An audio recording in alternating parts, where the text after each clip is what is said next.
শুভ সকাল বন্ধুরা, তোমরা সবাই কেমন আছো? আশা করি বেশ ভালো আছো এবং সুস্থ আছো। আমিও মোটামুটি বেশ ভালো আছি এবং সুস্থ আছি। আরেকটি নতুন ব্লগে সবাইকে জানাচ্ছি অনেক অনেক ভালোবাসা জানিয়ে আজকে আরেকটি নতুন ব্লগ শুরু করলাম। আজকে বারটা হলো রবিবার আর ঘড়ির কাঁটায় এখন প্রায় 9:30 বাজে। এখন থেকে আমার ব্লগটি শুরু করলাম, তো সম্পূর্ণ জুড়ে সাথেই থেকো, আশা করি বেশ ভালো লাগবে।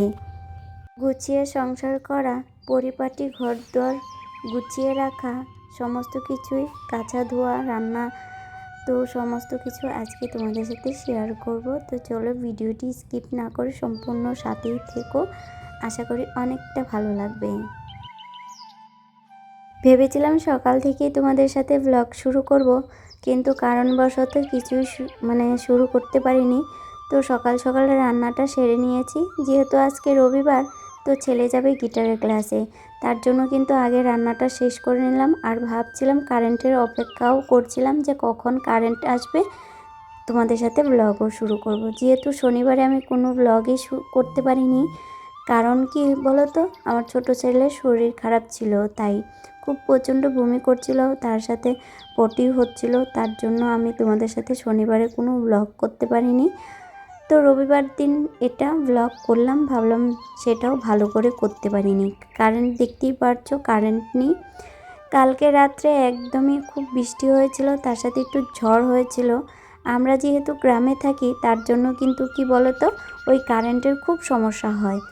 তো অপেক্ষা করতে করতে প্রায় বেলা অনেকটাই হয়ে গেছে। তারপরে ভাবলাম না, কালকে ব্লগ করতে পারিনি, আজকেও যদি ব্লগ না করতে পারি তো কেমন হয়ে যাবে, গ্যাপ পড়ে যাবে অনেকটাই। তো তোমাদের সাথেও অ্যাক্টিভ থাকতে পারবো না। আর যারা আমার ব্লগ দেখতে ভালোবাসো তারা তো অনেকেই মিস করবে। তো যাই হোক, এর জন্য আর কারেন্টের অপেক্ষা না করেই তোমাদের সাথে আজকে ব্লগ শুরু করে দিয়েছি। তো জানি না, যেরকম দেখা যাচ্ছে সেরকমই তোমরা ব্লগটি কন্টিনিউ করো, আশা করি ভালোই লাগবে। অনলাইন থেকে মেশোর থেকে এই বেডশিটটা নিয়েছি, ওই শুক্রবার দিন রাত্রেবেলায় এসেছে। তো তোমাদের সাথে যেহেতু শনিবারে কোনো ব্লগ করতে পারিনি, আর আমার ছেলেরা কিন্তু আনবক্সিং করে ফেলেছে, সেটা ভিডিও অবশ্যই রয়েছে, ছোট্ট করে ভিডিওটা রয়েছে, শেয়ার করিনি। তো যাই হোক, আনবক্সিং করে ফেলার পরে ভাবলাম আজকে এই বেডশিটটা একটু পাতা যাক। তো ভাবলাম নতুন বেডশিট দিয়ে একটু নতুন করে বিছানাটা একটু চেঞ্জ করা যাক প্রতিদিন। তো এইসব বিছানাপত্র যেগুলো আর কি বেডশিট প্রতিদিন থাকে, সেগুলো তো তোমাদের সাথে শেয়ার করা হয়।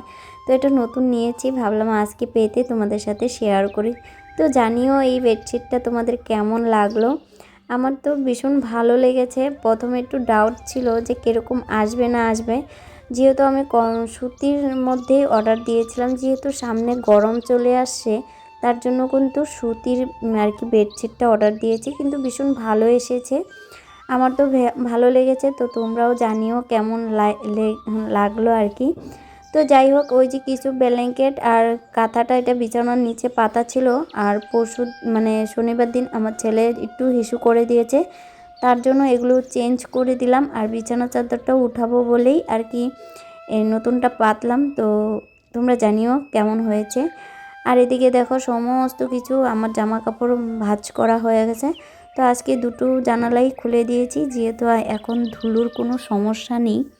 বৃষ্টিটা হয়ে একদম ভীষণ ভালো হয়েছে, একদিকে একটু সমস্যাও হয়েছে, এই যে কারেন্ট নেই, রাত্রে থেকেই কারেন্ট নেই। আর কালকে জানো তো সন্ধ্যার দিকে মোবাইলটা চার্জ করে রেখেছিলাম, নাহলে সেটাও কিন্তু হতো না আজকে। তো আজকে সারাদিন দেখো, ঘড়ি কাঁটা প্রায় 12টার দিকে, তোমরা দেখতে পাচ্ছ কয়টা বেজে গেছে। এখন আমি ঘরদুয়ার গুছাচ্ছি কারেন্টের অপেক্ষা করে। আর মানে সময় ভাবছি কারেন্ট আসলেই তোমাদের সাথে ব্লগ শুরু করব আর এগুলো কাজ করব, কিন্তু কি বলো তো অনেকটা বেলা হয়ে যাচ্ছিল, তার জন্য ভাবলাম এভাবেই করি, যতটুকু দেখা যাবে ভালো করে তোমরা দেখবে, আর না দেখা গেলে আর কিছু করার নেই।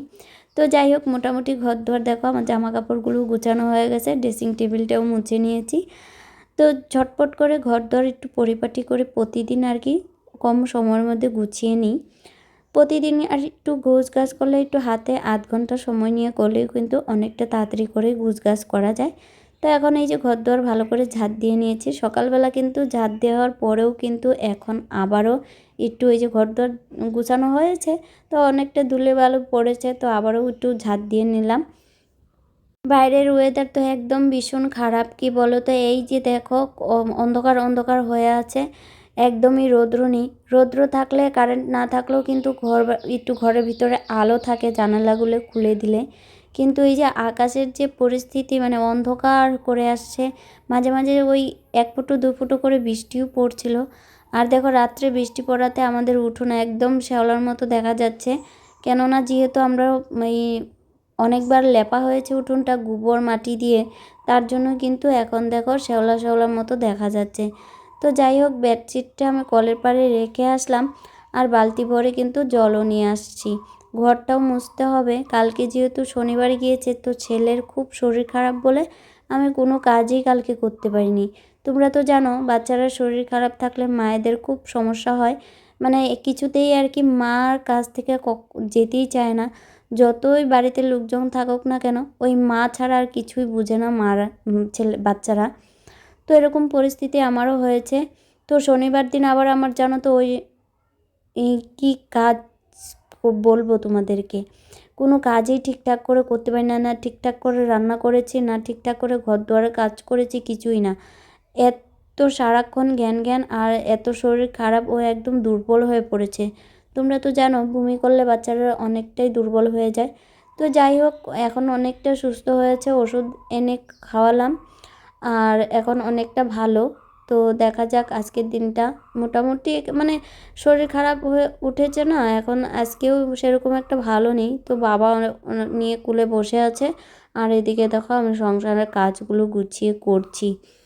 এদিকে বড় ছেলে তো গিটারের ক্লাসে গেল, এখন পর্যন্ত আসেনি। ও আসবে প্রায় 2টোর দিকে আসবে, ও 11টার দিকে বাড়ির থেকে যায় আর 2টোর দিকে আসবে। আর এখনকার দিনকাল হচ্ছে একদম বাজে, কি বলবো, চিন্তাও হয়, এখন বাচ্চা কাচ্চা একা ছাড়তে একদমই ইচ্ছে করে না, তারপরেও কি বাধ্য হয়ে যেতে হয়, ক্লাসটা মিস যাবে তার জন্য 100বার করে বুঝিয়ে বলে দিই যে কারোর সাথে মিশবি না, কারোর সাথে কথা বলবি না, কোনো লোকজনের সাথে কথা বলার কোনো দরকার নেই, যাবি আর একভাবে আসবি কিন্তু একভাবে। তো যাই হোক, এইভাবে তো বুঝিয়ে পাঠালাম, তারপরে মনটা একটু সায় দিচ্ছে না, তারপরেও টুকিটাকি করে কাজগুলো করছি। তো এখন দেখো জামা কাপড়গুলো ভিজিয়ে রাখলাম, আর এদিকে দেখো কলের পাড়টা অযত্ন একদম অগোছালো হয়ে গেছে। আমার কলের পাড়টা শখ করে বানিয়েছিলাম, এত বড় কলের পাড়, কিন্তু এখন আর এইটা অযত্ন একদম মানে বাজে হয়ে যাচ্ছে, দিন যাচ্ছে বাজে হয়ে যাচ্ছে। নিজে নিজে একটু সময় দিতে পারছি না, তার মধ্যে বাড়িতে লোকজনও বেশি, তার মধ্যে বুঝো সবাই তো বুঝতেই পারছো, সংসারে যদি লোকজন বেশি হয়, কাজের পরিমাণ যতই কম থাকুক না কেন, সেই কাজগুলো যেন বেরিয়েই যায়। মনে হয় ও করবে আমি করব, ওরকম পরিস্থিতি মুখোমুখি হতে হয়। তো যাই হোক, কিছু করার নেই। তো অনেকটা নোংরা হয়ে গেছে, তো আমার আর চোখে সইছিল না, তো তার জন্য আমি আবারও পরিষ্কার করে নিচ্ছি। আর ওদিকে অযত্নে কিন্তু শ্যাওলাটাও পড়ে যাচ্ছে। তো দেখি একটা দিন সময় করে পরিষ্কার করে নিব। একটা সময় কিন্তু আমি শ্যাওলা পড়তে দিতাম না, এখন কিন্তু পড়েও যাচ্ছে। কিছু করার নেই, আমারও কাজের চাপ, বাইরের কাজ, সংসারের কাজ, এত কিছু আমার হয়ে ওঠে না। তার মধ্যে ভিডিও ব্লগ, তোমরা তো জানো সোশ্যাল মিডিয়ায় কাজ করলে অনেকটা সময় দিতে হয়। তো যাই হোক, পেরে উঠি না, তারপরেও চেষ্টা করি সংসারের কাজগুলো গুছিয়ে করার। আর জানো তো শ্বশুরবাড়িতে যতই করো না কেন, মন পাওয়াটা ভীষণ টাফ। কলাই পাটটা পরিষ্কার করে জামা কাপড়গুলো কেচে নিলাম, কেচে একদম স্নান সেরে এখন দেখো জামা কাপড়গুলো মেলে দিব। আর এই যে কাঁচা ধোয়া তো আমার প্রতিদিন, এই যে আকাশ শাশুড়ি মা ওইদিকে বলছে যে বাইরে বাইরে মেলছো, এখনই বৃষ্টি আসবে। আমি বললাম এগুলো এত বড় বড় বারান্দাতে মেললে একদম নিচে অনেকটা ঝুলে যাবে, তো বাইরে মেলে দিই, যতটা হাওয়া বাতাসে শুকিয়ে যাবে, তারপরে বারান্দাতে রেখে দিব। আর যদি আজকে এগুলো না কাচি রেখে দিই তো কালকে আবারও হয়ে যাবে অনেকগুলো।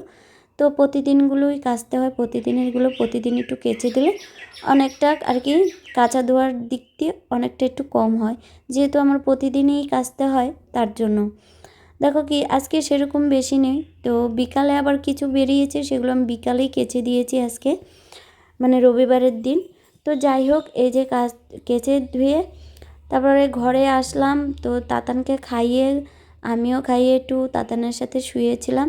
তারপরে দেখি বিকাল 5টা, মানে আজকে পার্লারে যাইনি ছেলের শরীর খারাপ বলে, তো তার জন্য কি বলো তো ছেলেকে নিয়ে একটু শুয়েছিলাম। তো এখন দেখি ছেলে খেলছে আর আমিও উঠে পড়েছি। তো আমার ছেলে কখন নেমে গেছে বিছানার থেকে আমি জানিই না। তারপরে উঠে দেখি মোবাইলটা অন করলাম, দেখি কারেন্টটাও আসলো, তাই তোমাদের সাথে শেয়ার করলাম। এখন বিকাল প্রায় 5টা বাজে, আর এখন এই যে ঘর দুয়ার যেগুলো কাজ থাকে বিকালের কাজগুলো খুব কমই আমার করা হয়, যেহেতু আমি বাড়িতে থাকি না তার জন্য। আর এখন বিকালের কাজগুলো এই যে আজকে তাড়াতাড়ি করে জানালাগুলো বন্ধ করে দিচ্ছি। আর এখন জানো তো এই বৃষ্টি হওয়াতে ভীষণ মশা হয়েছে জানো তো, আর এত সন্ধ্যার দিকে এত মশা লাগে কি বলবো। এর জন্য না ঝটপট করে বাড়িতে আছি বলে কিন্তু জানালাগুলো মেরে দিলাম। আর প্রতিদিন তো সবগুলো জানালা খোলা হয় না, একটা পাটি খুলে রাখি, যেহেতু ধুলোর ভয়ে সবগুলো খোলাও হয় না। তো যাই হোক, এই যে কম্বলটা গায়ে দিয়ে মা ছেলে শুয়েছিলাম, আকাশটা খারাপ ছিল, ঠান্ডা ঠান্ডা লাগছিল বলে তো এটা উঠিয়ে ফেলেছিলাম, আবারও নামিয়েছি। ওই বৃষ্টি হয়েছে, হাওয়া বাতাস হয়েছে, ঠান্ডা লেগেছে, তাই আবার একটু নামিয়ে নিলাম। তো যাই হোক, এটা গায়ে দিয়ে মা ছেলে একটু শুয়েছিলাম বিকাল দুপুরের দিকে খাওয়া দাওয়া করে। তো বাড়িতে সেরকম কেউ ছিল না। এখন ওই যে বাবার সাথে তাতান খেলা করছে, আর এদিকে আমি এই যে বিকালের কাজগুলো একটু ঝটপট করে নিচ্ছি। ওই ছেলে গিটারের ক্লাস থেকে এসে এই যে জামা কাপড় খুলে রেখেছে, মানে অগোছালো করে রেখে দেয় জানো তো। আমার ছেলেটা একদমই মানুষ নয় জানো তো, ওই কী বলো তো নিজের কাজগুলো নিজেও একটুকু গুছিয়ে করতে পারে না, সব সময় ওই যে মায়ে করে দিতে হয়। জানি না তোমাদের ছেলে মেয়ে ওরকম করে। আমার ছেলের বয়স কিন্তু প্রায় 12 বছর কমপ্লিট হয়ে 13 বছরে পড়েছে, তারপরেও কিন্তু আমাকেই সব কিছু করে দিতে হয়। তো এই যে গিটারটা এনে মানে অনেক কয়বার বলেছি যে গিটারটা এনে এখানে রাখবি না বাবা, যখন গাড়ি উঠাবো মনেও তো সবসময় থাকে না, তখন কখন যেন গাড়িটা লেগে ভেঙে যাবে। মাঝে মধ্যে গিয়ে ওর ঠাকুরদা ঠাম্মির ঘরে রাখে, আবার মাঝে মধ্যে আমাদের ঘরে রাখে। যেহেতু আমার রুমটা অনেকটাই ছোট, জায়গা মানে ওটা রাখার খুবই সমস্যা, কি বলবো। তো কিছু করার নেই, তো ঘর দুয়ারটা একটু ঝাড় ঘষে দিয়ে এখন এই যে ঘরটা ঝাড় দিয়ে নিচ্ছি। তারপরে দিবে শাশুড়ি মা সন্ধ্যা। আমি তো সন্ধ্যা দিব না, কিছুদিন হলো পিরিয়ড মানে হয়েছিল তার জন্য দিইনি। তো চলো আজকের ব্লগটি এই পর্যন্ত, ভালো থেকো সুস্থ থেকো, টাটা।